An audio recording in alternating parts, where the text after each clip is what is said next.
मगर नरेंद्र मोदी जो अपने आप को बड़ा बहादुर वजीर आजम कहते हैं, वो ब्राह्मण समाज को नाराज नहीं करना चाहते। सबसे ज्यादा अगर जेलों में अंडर ट्रायल है तो मुसलमान। जब बात आएगी CAA NRC की तो बहरे हो जाते हैं। हम अखिलेश यादव के बगल में ठहर कर फोटो लेने के मोहताज नहीं है। अब खाली सांस लेने पे GST लगना बाकी है। एक ठाकुर ने आपको स्टूल पर बिठा दिया और हमको बोल रहे हैं टोपी लूंगी। पहले अपने बारे में सोच लो आप। बीजेपी आ रही है तो हिंदुओं की ओर से आ रही है, मुसलमानों की ओर से नहीं आ रही है बीजेपी। मसीद और अफरोज खिरख्ताबाद को सुना। मैं आपसे गुजारिश करने आया हूं और आपको ये बताने आया हूं और आपको ये तयख्खुन देने आया हूं कि मैं उत्तर प्रदेश को अपनी जाती अनानियत के लिए नहीं आया हूं। मैं उत्तर प्रदेश में अपनी मकबूलियत में इजाफा करने के लिए नहीं आया हूं। मैं अगर उत्तर प्रदेश को आया हूं और इंशाअल्लाह आता रहूंगा, सिर्फ मेरा मकसद एक ही है और अल्लाह सुब्हानहू व तआला मेरी नीयत से वाकिफ है। मेरा उत्तर प्रदेश को आना और यहाँ पर मेरे मजलिस के रुफ़क़ाओं के साथ मेहनत करना, जुस्तजू करना, उसका एक ही मकसद है, एक ही ख्वाहिश है कि इस पर जहां पर हर जात और बिरादरी ने अपनी अपनी एक सियासी आवाज को बनाया, अपनी एक सियासी ताकत को मनवा लिया, अपने नुमाइंदों को उन्होंने अपने वोट से कामयाब करवाया और अपनी एक सियासी शनाख्त पैदा कर ली, जिसकी बुनियाद पर उन जात और बरादरियों ने अपने समाज के लिए कुछ हासिल किया। अगर कोई समाज इतनी बड़ी तादाद में रहने के बावजूद भी अगर उसने अपने लिए कुछ हासिल नहीं किया, अपने बच्चों के तालीम का इंतजाम नहीं कर पाए, जिन्होंने अपने मुस्तकबिल को रोशन नहीं कर पाए, जिस समाज की आंखों के सामने बाबरी मस्जिद को शहीद कर दिया गया, जिस समाज के सामने मस्जिद को शहीद करने वालों को कोर्ट ने 40 से ज्यादा मुसलमानों को यूपी की PAC पुलिस ने ले जाकर नदी के किनारे में उनको गोली मारकर उनको हलाक कर दिया, शहीद कर दिया। हमने फसादों को देखा, मगर मैं आज आपसे हाथ जोड़कर अपील करने आया हूं कि उत्तर प्रदेश के 19% मुसलमानों को अपनी एक सियासी अलहायदा ताकत बनाने की जरूरत है। आपको अपनी लीडरशिप को बनाना है। आपको, अगर आप चाहते हैं कि उत्तर प्रदेश में आपको आपका हिस्सा मिले, आपका मुकाम मिले, आपको इज्जत मिले, आपसे नाइंसाफी का खात्मा हो, आपके मासूम बच्चे और बच्चियों को स्कूल मिले, नौजवानों को कॉलेज मिले, नौजवानों को नौकरी में उनका हिस्सा मिले, पुलिस का जुल्म का खात्मा हो, तो याद रखो आपको एक सियासी ताकत बनना पड़ेगा। जिस तरह उत्तर प्रदेश में दलितों ने और खास तौर से जाटवों ने बनाना है, बहन मायावती को अपना नेता बनाया, जिस तरह उत्तर प्रदेश के यादवों ने मुलायम सिंह यादव को अपना नेता बनाया, जिस तरह यहां पर हर समाज लोगों ने जाटों के लिए चौधरी चरण सिंह से लेकर अजित सिंह से लेकर आज उनके बेटे कहते हैं कि जाट हमारे साथ है। मेरे अजीज दोस्तों और बुजुर्गों, कुर्मियों ने कई नेताओं को अपने पैदा किया। कितनी ऐसी बिरादरियां हैं, ठाकुर हैं, जो आज उत्तर प्रदेश के मुख्यमंत्री को योगी जरूर है मगर उसको अपना ठाकुर नेता मानते हैं। ब्राह्मण समाज के लोग हैं। एक गवर्नमेंट ऑफ इंडिया में नरेंद्र मोदी की सरकार में एक मंत्री है जिनका नाम टेनी है, क्योंकि उनका ताल्लुक उनकी गाड़ी से उनके ही घर में एक साजिश रचाई गई और उस साजिश के नतीजे में उनके बेटे ने अपनी गाड़ी से 4 किसानों को रौंद दिया। मगर नरेंद्र मोदी जो अपने आप को बड़ा बहादुर वजीर आजम कहते हैं, वो ब्राह्मण समाज को नाराज नहीं करना चाहते और टेनी को अपनी कैबिनेट से नहीं हटाते। क्यों नहीं हटाते? क्योंकि अगर मैं इसको हटाया तो उत्तर प्रदेश के ब्राह्मण समाज के लोग नाराज हो जाएंगे। अपने ही गाड़ी से उनके बेटे ने 4 किसानों को खत्म कर दिया। मैं आपको ये मिसालें इसलिए दे रहा हूं ताकि आपको अंदाजा हो जाए। आपको जानकर तकलीफ भी होगी कि मलियाना का फसाद कब हुआ था। मलियाना का फसाद मई 34 साल हो गए। 70 मुसलमानों को गोली मारकर शहीद कर दिया गया था। अब तक मुकदमा खत्म नहीं हुआ है। 800 तारीख कोर्ट ने दी और हर तारीख 800 तारीख हो गई, माने क्रिमिनल तारीख बन गई ताकि आप के मुसलमानों को 34 साल पहले गोली मारकर शहीद कर दिया गया, कत्ल कर दिया गया। 34 साल में कांग्रेस की सरकार, 34 साल में बीएसपी की सरकार, 34 साल में समाजवादी की बीजेपी की सरकार, मगर किसी ने भी उन मलियानों में रहने वालों से इंसाफ नहीं किया। मेरे अजीजों, याद रखो, आंध्र प्रदेश में मुसलमान अगर सबसे कम ग्रेजुएट हैं तो मुसलमान है, सबसे ज्यादा ड्रॉप आउट है तो मुसलमान है, सबसे ज्यादा अगर जेलों में अंडर ट्रायल है तो मुसलमान है। 19% उत्तर प्रदेश में मुसलमान है और 28% जेल में अंडर ट्रायल है।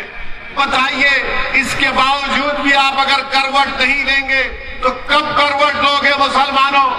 क्या जब शोर क़यामत होगा तुम उठोगे? मैं आपको ये दाद हासिल करने के लिए नहीं कह रहा हूं। मैं कोई शायर नहीं हूं कि कोई शेर पढ़ा रहा वाह वाह के नारे लगाएंगे। मैं आपको बता ये रहा हूं कि जब आप यहां से उठकर जाएंगे तो मेरी ये ऐन ख्वाहिश है कि आप में एक तब्दीली पैदा हो जाए, आप में एक सोच पैदा हो जाए, आप में एक फिक्र पैदा हो जाए। क्योंकि आपने बरसों इन तमाम सियासी पार्टियों का साथ किया। बताइए हमने क्या हासिल किया, क्या मिला आपको? आपको हमेशा डराते रहे। 34 साल पहले, 60 साल पहले यही कहा गया फिरका परस्ती को शिकस्त दो। हमने फिरका परस्ती को शिकस्त दी। कभी कहा गया जनसंघ को हराओ, हमने जनसंघ। फिर कहा कि आपने कांग्रेस से नाराज हुए तो बीएसपी का साथ किया, उनसे नाराज हुए तो समाजवादी का साथ किया। आखिर आपने अपनी क़यादत क्यों नहीं बनाई? कोई कहेगा यहाँ पर कि नहीं, मीरठ से मुसलमान एमएलए बना, मीरठ से यहाँ पर इस इलाके से एमपी भी बना, मगर याद रखो वो तुम्हारा नहीं था। मुसलमान समाजवादी में भी है, मुसलमान बीएसपी में भी है, मुसलमान कांग्रेस में भी है, मुसलमान बीजेपी में भी है। मगर बताओ, क्या वो मुसलमानों का नेता है? नहीं, वो समाजवादी का नेता है, बीएसपी का नेता है।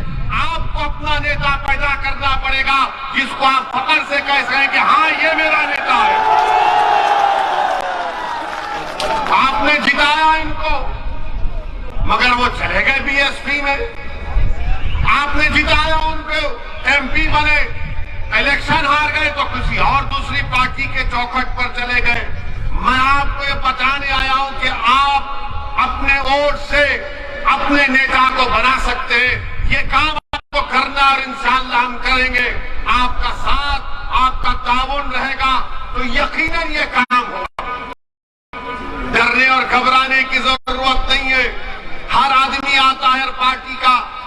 मुझे बताया गया कि आज के जलसेआम में आने से पहले बाद समाजवादी के और बीएसपी के नेता आवाम को रोकना चाहते हैं, पुलिस के जरिए से चेकिंग करा रहे हैं। अरे आप क्यों चेकिंग करा रहे हैं?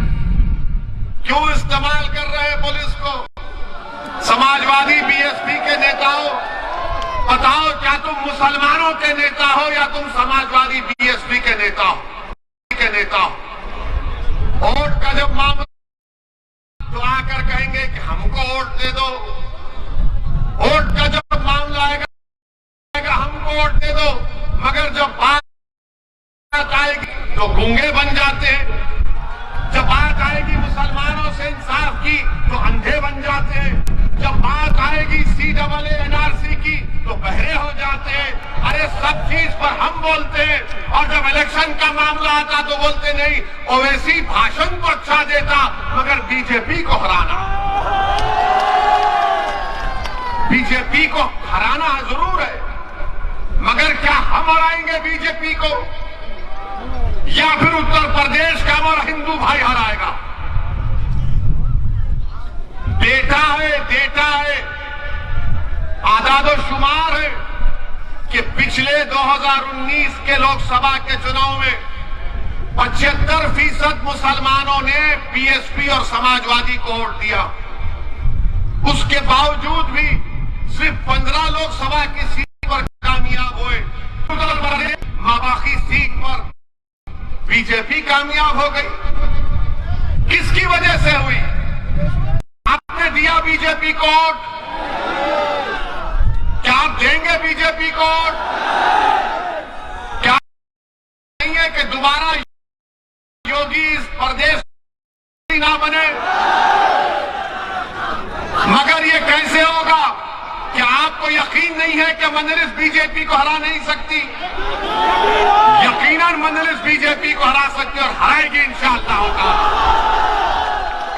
मगर ये समाजवादी और बीएसपी के लोग आकर कहेंगे नहीं, ये जो लंबा आदमी है, शेरवानी टोपी पहना, इसकी बात पे यकीन मत करो, इसकी बात पे यकीन मत करो। फिर किसकी बात पे यकीन करेंगे? वो अखिलेश यादव समाजवादी पार्टी, मुजफ्फरनगर का फसाद हुआ, इंसाफ नहीं कर पाए। वो समाजवादी पार्टी जो सरकार में थी, स्लॉटर हाउसेस के लाइसेंस दे सकती थी, लाइसेंस नहीं दिया। वो समाजवादी पार्टी जो मुसलमानों से रिजर्वेशन का वादा किया, नहीं किया।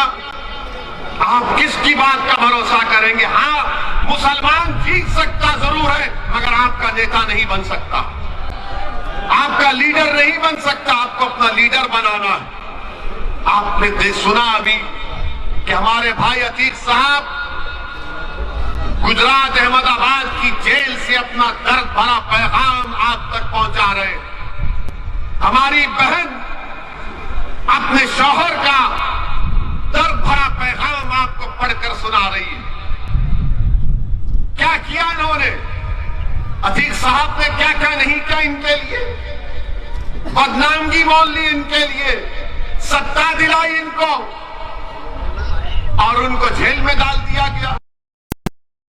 जेल में है क्या मुकदमा? किस लिए जेल में डाला गया? कोई नहीं बोलेगा। मेरे अजीज दोस्तों और बुजुर्गों, मैं आपसे सिर्फ यही गुजारिश करने आया हूं कि इस चुनाव में आने वाले विधानसभा के असेंबली के इंतखाबात में उत्तर प्रदेश के मुसलमानों को अपना हिस्सा लेना है। आपको अपना हिस्सा लेना है और हिस्सा लेकर रहेंगे इंशाअल्लाह ताला। ये लड़ाई मजलिस की हिस्सेदारी की है, ये लड़ाई हमारी भीख की मांगने की लड़ाई नहीं है। हम अखिलेश यादव के बगल में ठहर कर फोटो लेने के मोहताज नहीं है। हमको तुम्हारे फोटोओं की जरूरत नहीं है, हमको हमारा हक चाहिए और हम हक लेकर रहेंगे इंशाअल्लाह ताला। यकीनन बीजेपी को हराएंगे, किसने कहा नहीं हराएंगे? अभी हम सुन रहे थे कि मीडिया के लोगों ने हमको मैसेज भेजा कि उत्तर प्रदेश में किसी जगह पर नरेंद्र मोदी देश के वजीर आजम ने कहा कि गंगा एक्सप्रेसवे से सबको फायदा पहुंच जाएगा। गंगा एक्सप्रेसवे से भारत के प्रधानमंत्री ने कहा कि गंगा एक्सप्रेसवे से सबको फायदा पहुंच जाएगा, इतने 1000 करोड़ की मंजूरी दी। नरेंद्र मोदी जी मीरठ शहर में ट्रैफिक का प्रॉब्लम हल नहीं कर सके, वो गंगा एक्सप्रेसवे बनाएंगे। गंगा एक्सप्रेसवे बनाएंगे की करते हैं। बिजली बम्बा बाईपास मीरठ का मोदी जी कब से बन रहा है? अखिलेश के जमाने से चल रहा है, वो मुकम्मल नहीं हुआ। मोदी जी बोले गंगा एक्सप्रेस से बना दूंगा मैं। आज आप देखते हैं कि वजीर आजम बीजेपी के दौर में आज महंगाई आसमान को छू रही है। 14% इन्फ्लेशन रेट है। जीएसटी साबुन से लेकर बनियन तक जीएसटी नरेंद्र मोदी लगा दिए। अरे जीएसटी साबुन से लेकर बनियन तक। और फिर जो लोग फिक्स डिपॉजिट में पीपीएफ में इन्वेस्टमेंट किए उनको क्या मिल रहा है वो सोच ले। जो मोदी के भक्त हैं, जो दिन रात मोदी मोदी करते हैं, मैं उनसे मुखातिब हूं, आपसे नहीं हूं। मैं उनको कह रहा हूं, शायद उनके कान में अगर मेरी बात पहुंच जाए तो उनके दिमाग के झाले साफ हो जाएंगे। और फिर खाना महंगा, तेल महंगा और आमदनी कुछ नहीं है। पेट्रोल डीजल की कीमतें आसमानों को छू रही है। आप बताइए, इतने महंगाई के दौर में गरीब आदमी 2 वक्त का खाना अपने बच्चों को, अपने माँ बाप को खिलाने के लिए परेशान है। मगर मोदी जी क्या कह रहे, मैं गंगा एक्सप्रेस से बना दूंगा, पिछले 1000 करोड़ लगा दूंगा। अरे इन्फ्लेशन को कम कैसा करेंगे मोदी जी? कीमतें कैसा कम होगी वो बताइए ना। आपने बनियन पर जीएसटी, साबुन पर जीएसटी आपने सब लगा दिया। क्या बचा बताइए? उनको छू रही है 14% देने पे, अब खाली सांस लेने पे जीएसटी लगना बाकी है। भारत के प्रधानमंत्री के पास इसका जवाब नहीं है। और फिर आजादी के बाद इतना फर्क आया है आमदनी के, इनकम इनइक्वालिटी में। अच्छे दिन की बात करने वाले कहां गए? बुरे दिन ही आ गए पूरे। नरेंद्र मोदी के पास इसका कोई जवाब नहीं है मेरे अजीज दोस्तों और बुजुर्गों। और फिर ये फेंकू मुझे बोलने की जरूरत। अब आप एक नया कानून ला रहे वजीर आजम के बच्चियों की शादी 18 साल में नहीं 21 साल में होगी। बच्चियों की शादी 18 साल में नहीं 21 साल में होगी। अब आप बताइए, 18 साल के कितने लोग हैं यहां पर? हाथ उठाओ।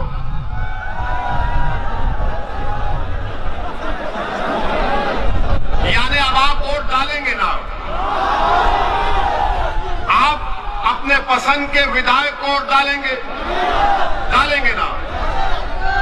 और कानून आपको इजाजत देता है बिजनेस आप शुरू कर सकते, आप कॉन्ट्रैक्ट भी साइन कर सकते। अब कानून ये भी कहता है कि अगर तुम्हारा दिल चाहा तो तुम किसी एक लड़की के साथ जिंदगी भी गुजार सकते। गुनाह नहीं है कानून में, गुनाह नहीं है।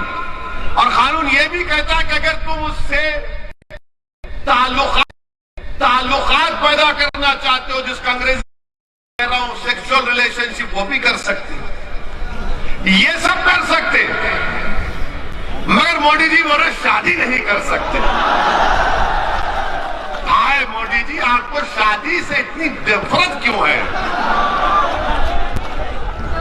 शादी जैसे इंस्टीट्यूशन से आपको इतनी घबराहट क्यों है? 18 साल में वोट डाल सकते।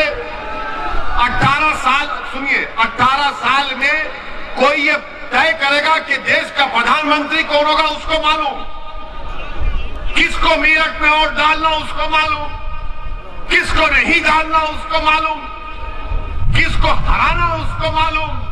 कौन दल्ला है उसको मालूम, कौन जमीर फरोश है उसको मालूम, कौन मिल्लत का कौम का दुश्मन है उसको मालूम, मगर लड़की को भी मालूम, लड़के को भी मालूम, दोनों को मालूम। मगर मोदी जी बोले शादी 21 में ही करना। अब आप बताइए क्या कर रहे हैं। अच्छा, एक और कानून बनाने जा रहे हैं 18 से 21 साल का, मगर डेटा प्रोटेक्शन यानी आपका जो सेल फोन है इसमें जो डेटा होता है, कानून मोदी जी ये बनाने जा रहे हैं कि अगर आप 18 साल के हैं तो अपना डेटा आप एक्सचेंज कर सकते हैं। यानी वो 18 साल में अपना डेटा एक्सचेंज करेगा, मगर अपने पसंद से लड़की शादी नहीं करेगी। मोदी जी शादी करने का इख्तियार नहीं है क्या? डेटा दे सकते, एक्सचेंज करेंगे, मगर शादी नहीं कर सकते। तो बोलेंगे बीजेपी वाले आज के भाषण के बाद ओवैसी और मुसलमान महिलाओं के हित में नहीं बात करते।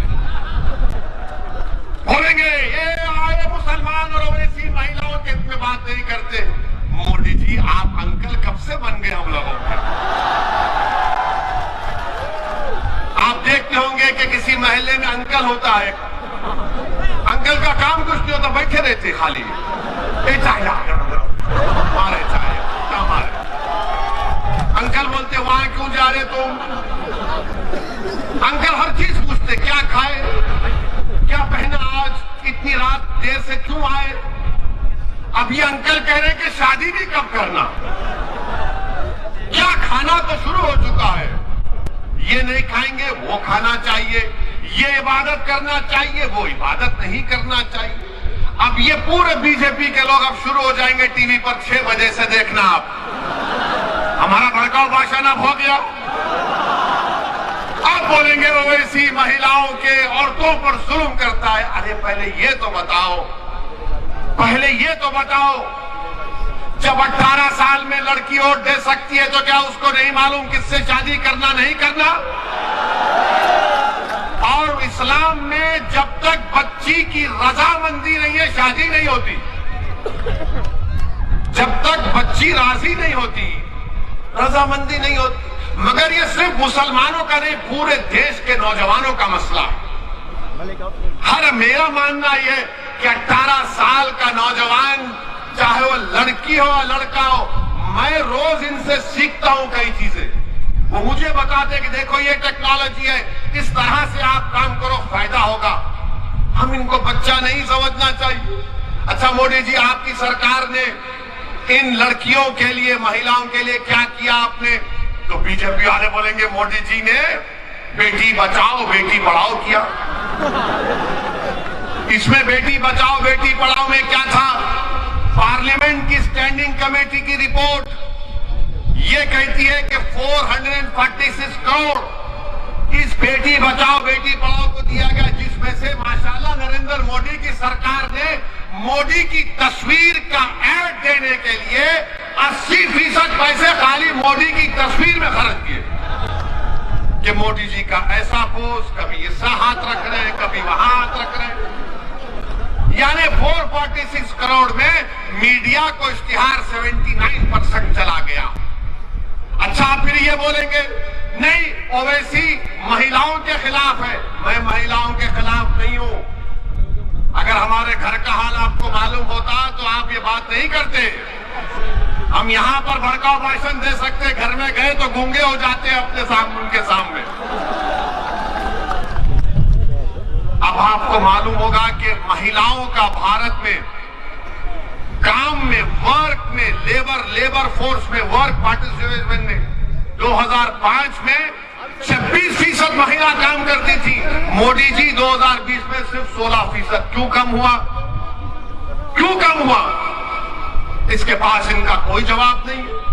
और फिर ये बोलते नहीं वेस्टर्न कंट्रीज में ऐसा हो रहा है। सुनो बीजेपी वालों, हम जानते, हम थोड़ा पढ़ लिख कर आए। अमेरिका में एक प्रदेश है जहां पर बच्चियों को 14 साल की उम्र में शादी की इजाजत, 14 साल की उम्र में। बर्तानिया में ऑस्ट्रेलिया में 16 साल की उम्र में शादी की इजाजत है। न्यूजीलैंड में 16 और 19 साल के दरमियान में माँ बाप राजी है तो शादी हो जाती। और भारत में 18 साल में तुम मोदी को वोट दे सकती है हमारी बेटियों, मगर तुम पसंद से अपनी शादी नहीं करोगे। अच्छा, फिर ये बीजेपी वाले हमारे को बोलेंगे नहीं ओवैसी जो है बच्चों को ज्यादा पैदा करने के लिए मुखालिफत कर रहा तो बोलते हैं ना। आपको मालूम कि इनसे पूछिए टीएफआर क्या होता है ये संघियों से। हम एक टीवी प्रोग्राम में थे, टीवी प्रोग्राम में रिकॉर्डिंग में थे तो वहां बीजेपी के बड़े नेता बैठे थे। हमने कहा बताओ उत्तर प्रदेश में टीएफआर कितना है? बोले वो क्या होता। उत्तर प्रदेश में टीएफआर गिरा है सबका, यानी अगर आज 100 लोग पैदा हुए तो क्या उतने लोग मर रहे? तो जितने पैदा हो रहे हैं उत्तर प्रदेश में उससे ज्यादा लोग मर रहे हैं। उसको टीएफआर समझाने के लिए मोटा मोटा टीएफआर गिरा है, इनको पता ही नहीं है। भारत में टीएफआर गिरा है और ये बार बार ये बीजेपी आरएसएस वाले बोलते बच्चे बहुत पैदा हो रहे, दो बच्चों का कानून बना दो बच्चों का।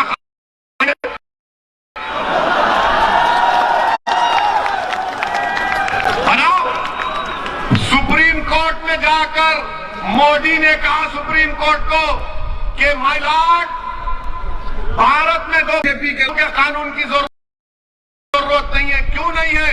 क्योंकि हमारी आबादी में टीएफआर आ चुका है। पूरी विश्व में, पूरी दुनिया में अगर कोई नौजवान मुल्क है तो भारत है।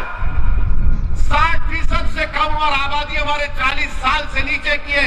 भारत के वजीर आजम ने, भारत की सबसे बड़ा ताकत ये डेमोग्राफिक डिविडेंड है। क्या किया इन्होंने? कुछ नहीं किया। सुप्रीम कोर्ट को बोल दिया नहीं बना सकते कानून। अब बोलेंगे नहीं बच्चों को टाइम मिलना चाहिए बच्चे पैदा करने में। अरे तुम कौन होते डिसाइड करने वाले? वो बैठ के डिसाइड करेंगे कब पैदा करना नहीं करना। तो बोलेंगे नहीं पढ़ाई कैसा होगी? अरे तुमने कौन सा कॉलेज खोला बताओ यूपी में? महिलाओं के लिए कौन सा कॉलेज खोला? क्या किया तुमने भारत में बताओ? कुछ नहीं किया, सिर्फ कानून बनाने जा रहे। देश के प्रधानमंत्री कानून बनाने जा रहे। मेरे अजीज दोस्तों और बुजुर्गों, फिर आप ये भी जानते हैं कि मजलिस के खिलाफ तो बहुत सी बात है। इनका उत्तर प्रदेश का डिप्टी सीएम जनाब मौर्य साहब, केशव प्रसाद मौर्य है ना? हाँ। और उन्होंने कहा कि सर पे टोपी पहनने वाले, लुंगी पहनने वाले ये किसी को डराते थे। मौर्य जी, आपका समाज मौर्य है, आप हमारे बारे में सोचना छोड़ दो। हम सर पे टोपी रखेंगे, चाहे आप कुछ भी कर लो, हम दाढ़ी छोड़ेंगे, मगर आप अपनी बात करो। बाबा ने आपको स्टूल पे बिठा दिया, बाबा ने इनको स्टूल पे बिठा दिया। बताओ, आप अपने मौर्य समाज के जिम्मेदार लीडर हैं। एक ठाकुर ने आपको स्टूल पर बिठा दिया और हमको बोल रहे हैं टोपी लूंगी। पहले अपने बारे में सोच लो आप। अच्छा, फिर उत्तर प्रदेश के बारे में बाबा बहुत बोलते योगी।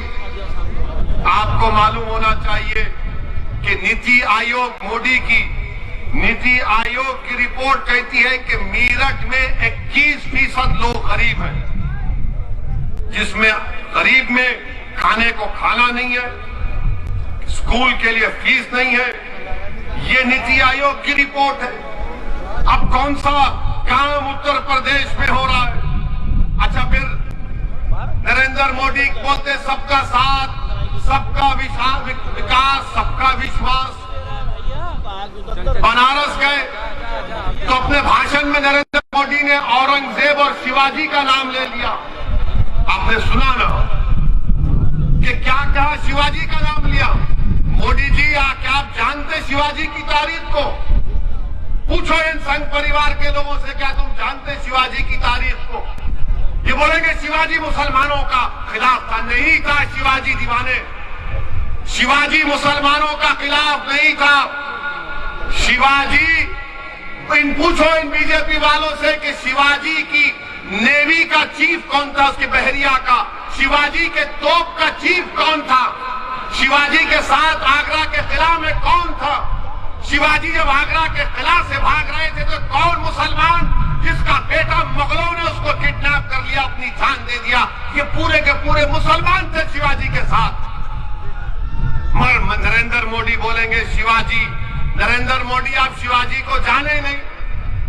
शिवाजी के साथ आपको मालूम है मदारी मेहतर मुसलमान, इब्राहिम खान, दौलत खान, सिद्दी हिलाल, ये पूरे। और शिवाजी को एक सूफी बुजुर्ग थी, उसका नाम थी, उसका नाम याकूब बाबा। मोदी जी शिवाजी को अगर आप इतना मानते, बताओ आपके अतराफ में कौन मुसलमान है? कौन तुम्हारे अतराफ में मुसलमान है? तुम भारत के वजीर आजम हो, आप शिवाजी का नाम ले रहे हैं तो बताओ। मगर हम भारत के वजीर आजम से पूछना चाहते। मैं ज्ञानवापी मस्जिद के बारे में कह रहा था कि क्या मोदी सरकार ज्ञानवापी मस्जिद को खूबसूरत नहीं बना सकती? क्या दिल्ली के जामा मस्जिद की तारीखी मस्जिद जो आज उसकी खस्ता हाल हो चुकी है, उसकी तामीर नहीं कर सकती? जब सबका साथ, सबका विकास की बात होती है तो क्या मथुरा में जो मस्जिद अच्छा नहीं किया जा सकता?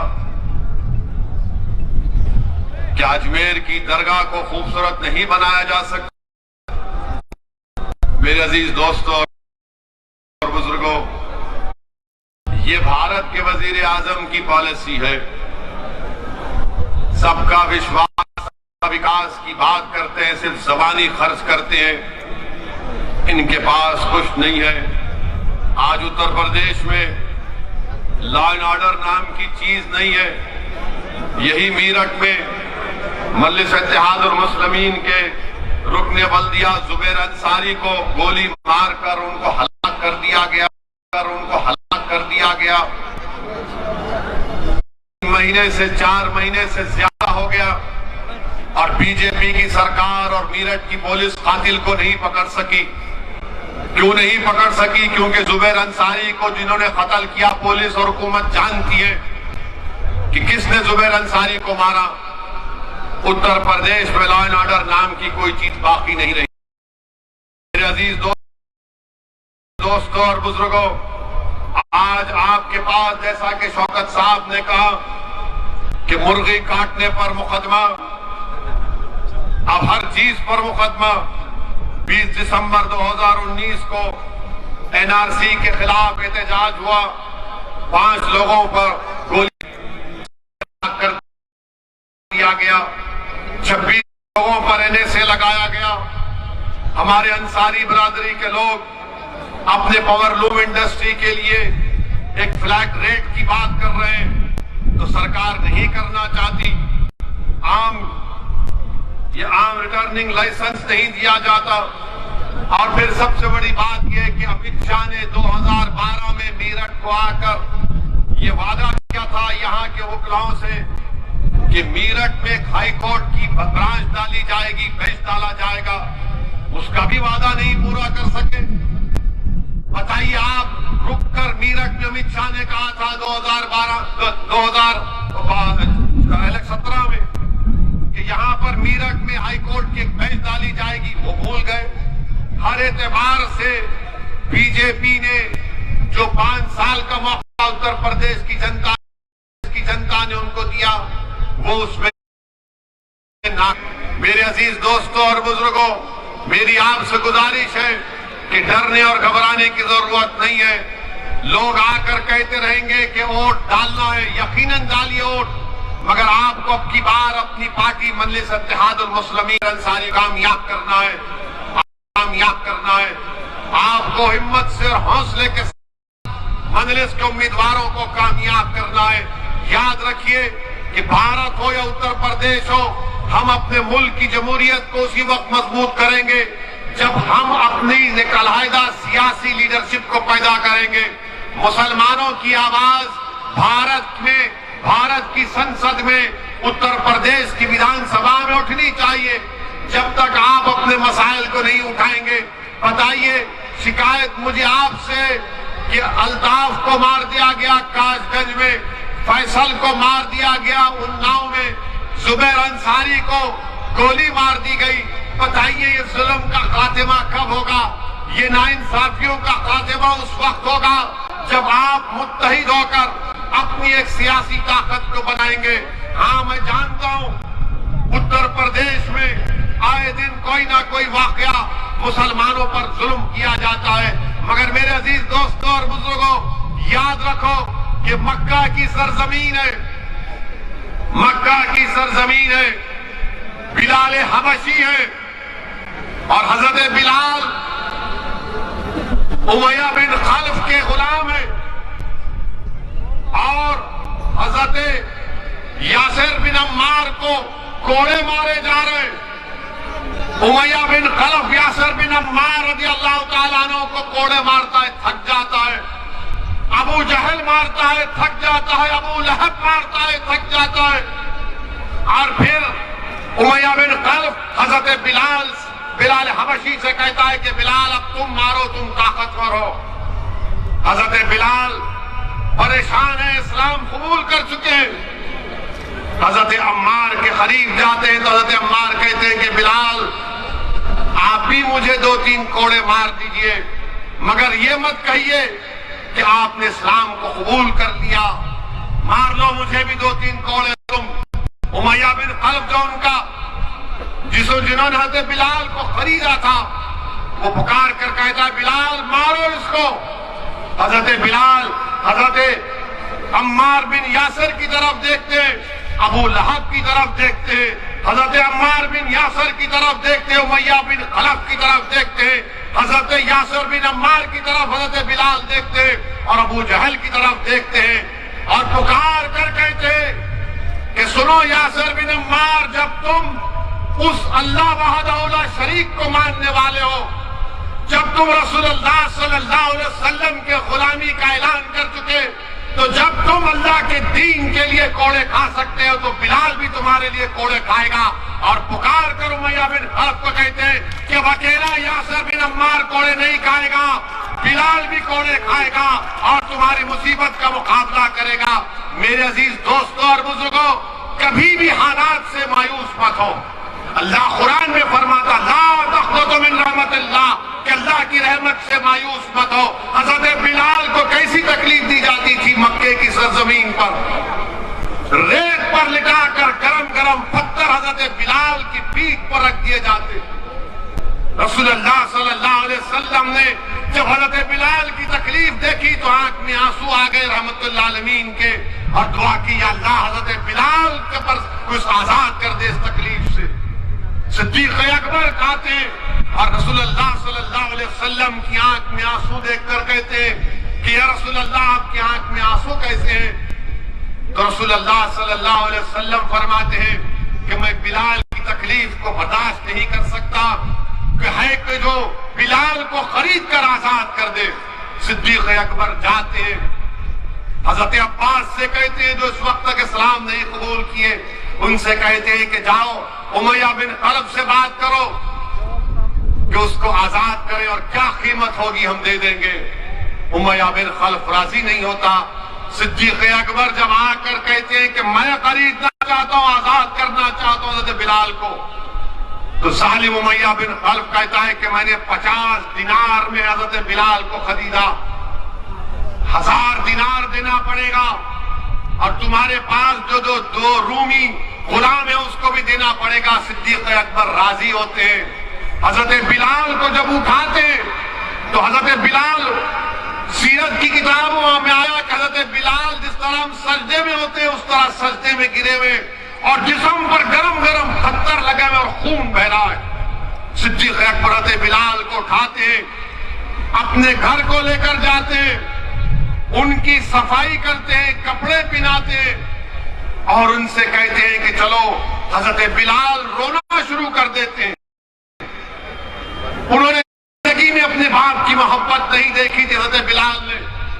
खूब रोते, तो सिद्दीक अकबर उनसे कहते हैं कि बिलाल यहीं पर रो लेना, आका के सामने नहीं रोना, मैं दुनिया का रोना देख सकता हूं। रसूलुल्लाह सल्लल्लाहु अलैहि वसल्लम के आंख में आंसू को बर्दाश्त नहीं करता। दोनों मिलकर रसूलुल्लाह सल्लल्लाहु अलैहि वसल्लम के पास जाते। रसूलुल्लाह सल्लल्लाहु अलैहि वसल्लम हजरत बिलाल का इस्तकबाल करते और सिद्दीक अकबर से कहते हैं कि तुमने बहुत बड़ा काम किया, शुक्रिया। ये सिद्दीक अकबर हजरत बिलाल से कहते हैं कि रसूलुल्लाह के सामने रोना नहीं, सल्लल्लाहु अलैहि वसल्लम के सामने। वो रसूलुल्लाह सल्लल्लाहु अलैहि वसल्लम के सामने कहते हैं, या रसूलुल्लाह मेरी सारी दौलत आप पर कुर्बान, आपने कैसे शुक्रिया कहा, ये दौलत आपकी है। अब आप अंदाजा लगाइए कि वो हजरत बिलाल जिसको मारा जा रहा था, पीटा जा रहा था, अल्लाह के रसूल ने दुआ की, वो बिलाल आजाद भी हुए और अल्लाह के रसूल सल्लल्लाहु अलैहि वसल्लम ने हजरत बिलाल से कहा कि आओ बिलाल मेरे सीने से लग जाओ। मेरे अजीज दोस्तों और बुजुर्गों, याद रखो ये जुल्म खत्म होगा, ये जुल्म खत्म होगा इंशाअल्लाह ताला। जो लोग आज मजलूमों पर जुल्म कर रहे हैं, तुम खत्म हो गए, तुम्हारा जुल्म खत्म होगा, तुम खत्म हो गए, तुम्हारा वजूद इस जमीन से अल्लाह मिटाएगा इंशाअल्लाह। तुम्हारा जुल्म हमारे हौसलों को, हमारे पैरों में डगमगाहट नहीं पैदा करेगा।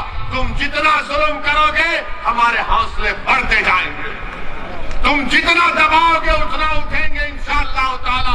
क्योंकि अल्लाह ने कुरान में फरमा दिया, जिन्होंने अल्लाह पर ईमान लाया और डट गए जमीन पर, अल्लाह उनकी फरिश्तों से मदद करता।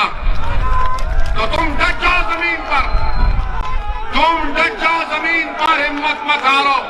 जैसा कि किसी शायर ने अच्छा कहा, इधर आ सितमगर हुनर आजमाए, इधर आ सितमगर हुनर आजमाए, तू तीर आजमा हम जिगर आजमाए। मेरे अजीज दोस्तों और बुजुर्गों, तारीख में भरी पड़ी है हजरत बिलाल की वो तकालीफ हमारे सामने। हजरत सुमैया को नेजा मारकर उनका हमल साकित कर दिया गया। हजरत सैयदुश्शोहदा हजरत हमजा की लाश से क्या किया गया था, तो तुम क्या समझ रहे हो कि हम पर जो जुल्म किया जाएगा? अरे मेरे अजीज दोस्तों और बुजुर्गों, कामयाबी इंशाअल्लाह ताला आपके कदम चूमेगी, कामयाबी कदम चूमेगी। जो लोग आज जुल्म कर रहे हैं, याद रखो इख्तिदार हमेशा किसी के पास रहने वाला नहीं है, इख्तिदार जाएगा इंशाअल्लाह ताला।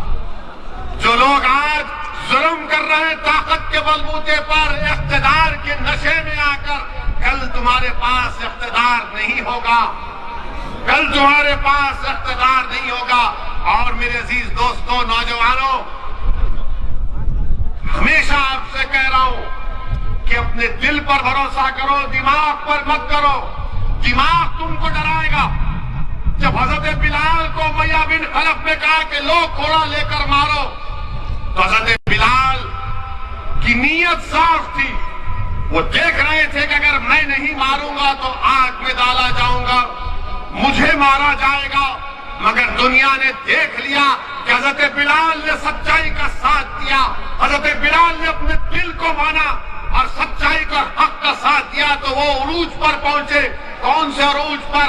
कि जब मक्का फतह हुआ तो मक्के की छत पर खड़े होकर सियाफाम हजरत बिलाल ने, साहब रसूल ने नमाज दी। मेरे अजीज दोस्तों और बुजुर्गों, नौजवानों, याद रखो, किसी शायर ने अच्छा कहा था, अकल को तनकीद से फुर्सत नहीं, अकल को तनकीद से फुर्सत नहीं, इश्क पर ईमान की बुनियाद रखो, इश्क पर ईमान की बुनियाद रखो। अगर तुम यही डरते रहोगे बीजेपी आ जाएगी, बीजेपी आ रही तुम्हारी ओट से नहीं, बीजेपी आ रही है तो हिंदुओं की ओट से आ रही है, मुसलमानों की ओट से नहीं आ रही है बीजेपी। ये बात तुमको कोई नहीं कहेगा, ये बात तुमको कोई नहीं कहेगा। मैं तुम्हारे दरमियान में खोल कर कह रहा हूं, मैं किसी मजहब का खिलाफ नहीं हूं, मैं किसी मजहब का खिलाफ नहीं हूं, ना कभी रहूंगा। सत्य बयान कर रहा हूं, बल्कि मेरी तो ख्वाहिश है कि मजलिस के साथ दलित भी खड़ा हो, हमारा भाई, मजलिस के साथ हमारे ओबीसी समाज के भाई और उनकी बरादरियां खड़े हो जाए। हम तो चाहते हैं कि पूरा वंचित समाज एक जगह पर हो जाए, ये हमारी कोशिश है। मगर ये आकर कहना कि बीजेपी आ जाएगी, अरे बीजेपी मेरी वजह से नहीं आ रही है। बीजेपी आ रही है तो किसी और की ओर से आ रही है। वो मोदी का दीवाना हो चुका है, हम नहीं हुए हैं। उनके दिलो दिमाग पर मोदी छा चुका है, हमारे दिलो दिमाग पर मोदी नहीं छाया हुआ है। वो उनके तरफ भाग रहे और ये आकर ये समाजवादी के लोग इन्हें ऐसा हो जाएगा, ओवैसी ऐसा बोलता है। अरे भाई मेरे, तुम्हारे दो पार्टी के एमपी कल कुछ बात बोल दिए तो तुम उनकी तरफदारी, उनका दिफा नहीं कर सकते। एक 90 साल के सांसद है, बुजुर्ग है, उनकी बेहद इज्जत करता हूं मैं, वो अपनी राय भी नहीं रख सकते। मेरे अजीज दोस्तों और बुजुर्गों, मेरी आपसे दबन गुजारिश है कि हमारे मसाइल है, तकालीफ है, मुश्किलात है, मगर हमको इस बार अपनी पार्टी को मजबूत बनाना है। डरने और घबराने की जरूरत नहीं है। अपने विधायक को यहां से कामयाब करिए आप, और ये लोग आएंगे, बहुत सी बातें करेंगे, मगर मुसलमान का नेता कौन है बताओ? समाजवादी में कोई नहीं हो सकता, खाली यादव है। बीएसपी में बहन जी है, ये सब क्या रहेंगे? तुम छल्ले बन के रहेंगे वहां पर, इनकी कोई अहमियत नहीं है वहां पर। ये सामने नहीं ठहर सकते उन लोगों के, पार्लियामेंट में तकरीर नहीं कर सकते। जब हमारी पार्लियामेंट में तकरीर होती तो बोलते ओवैसी भाई आपकी तकरीर सुननी आए। मैंने कहा तुम क्यों नहीं बोलते? बोले हमारी मजबूरी है। आप बताइए काहे की मजबूरी? 19% है, जीतो, कामयाब हो और अपनी आवाज मसाइल को उठाओ। उत्तर प्रदेश में इंशाअल्लाह ताला मजलिस इत्तेहादुल मुस्लिमीन यकीनन पूरे वंचित समाज के साथ काम करने के लिए तैयार है। अभी हमको कोई कह रहा था कि ओवैसी साहब कौन हमको हमारे साथ लेकर जाएगा। हमारा एक दोस्त है, फोन किए थे कि हमारे साथ हमको कौन लेकर जाएगा। मैंने कहा फिक्र मत करो, जब हशर का मैदान होगा रसूल अल्लाह हम सबको लेकर जन्नत में जाएंगे। हमको उनका साथ काफी, अल्लाह हमारे लिए काफी है। अरे ये दुनिया फानी होने वाली है, हम कोशिश करना हमारे हाथ में, ओवैसी कोशिश करेगा। आप हमारा साथ दो, नियतों का दिल का हाल अल्लाह जानने वाला है। कामयाबी अल्लाह देगा, उरूज अल्लाह देगा और जालिमों का अल्लाह खातिमा करेगा। अस्सलाम वालेकुम। नेशनल दस्तक की आपसे गुजारिश है कि अगर इसको बचाना चाहते हैं तो नेशनल दस्तक को सब्सक्राइब करने के लिए रेड कलर के सब्सक्राइब बटन को दबाएं, फिर बेल आइकन की घंटी दबाएं। नेशनल दस्तक को बचाने के लिए बहुत जरूरी है कि हर खबर को शेयर करें, लाइक करें, कमेंट जरूर करें।